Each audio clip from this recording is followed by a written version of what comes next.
Happy Easter, everyone. It's Mark Homan from Paul's Photo, the lab at Paul's Photo, and the Creative Photo Academy. It's Sunday and another day to be creative. So what is my inspiration today? Of course, it's Easter Sunday. And my wife has these beautiful lilies planted throughout the yard, and it's just magical because this week they all came up and sprouted, and there are the flowers, and I couldn't resist. Now, I did a bad thing. I cut one of them and brought it here for you tonight because I wanted to show you inside using the light. So what am I going to do? I'm going to turn out the house lights so it's all the light. So I've got my 12 by 12 Savage RGB Pro light. You can see that I've got the light backed off a little bit to throw a shadow because I envisioned the lily with the shadow behind it, kind of channeling Irving Penn here. Take a look at the composition here on the screen. See how that works? So you've got the lily coming in with the shadow behind it, right? So what I'm going to do is I'm actually going to move to the left, actually to the right just a little, and I'm going to move the camera up a little bit to throw the shadow a little lower. And this is why I love using a tripod, because I can move. Look what that did to the composition on that. Oh, it's awesome, right? This is what I love about using a tripod, that I can get the exact framing. So I'm ISO 400 f22 gives me a 15th of a second. I'm going to touch focus right there. Take a look at that. Look at that beautiful, simple composition, right? So what have I done? I'm using the line of the lily coming into the image, right? The shadow behind it. But then I see another image over here. So I'm going to move to the side. And by moving almost 90 degrees, I completely change the light on the lily, right? I'm going to push in just a little bit.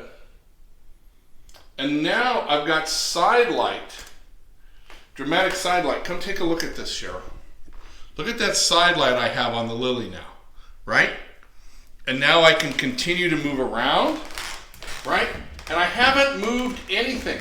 All I'm doing is I've got the subject and now I'm moving. I gotta pull back. I'm right at the edge of where my lens will work. Now you notice I'm using the 70 to 200 at 200. Why? Because I like the compression. I've got a very small background, and by using the 200 lens, I'm able to keep the background in. Look at that, right? Now, if I want, I can even change the light. So Cheryl, put it on there.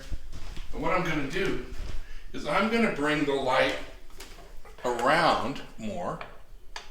Look what that does, right? So for you, that's front light. But for me, here on the camera, it made the light more severe. Come take a look. Look at this. Look what it's done, right? So it's changed the light on the lily. And this is why I wanted to bring you inside tonight. So I didn't want to do this with just natural light. I wanted to play. Now I'm going to drop the camera down to about the height of the lily. Scoop back this side. And this is tough on your lens because I'm shooting almost directly into the light. Yep, it's having a hard time focus because of the backlight. There, it found it. Look at that. Beautiful. Look at that. Right? Isn't that beautiful?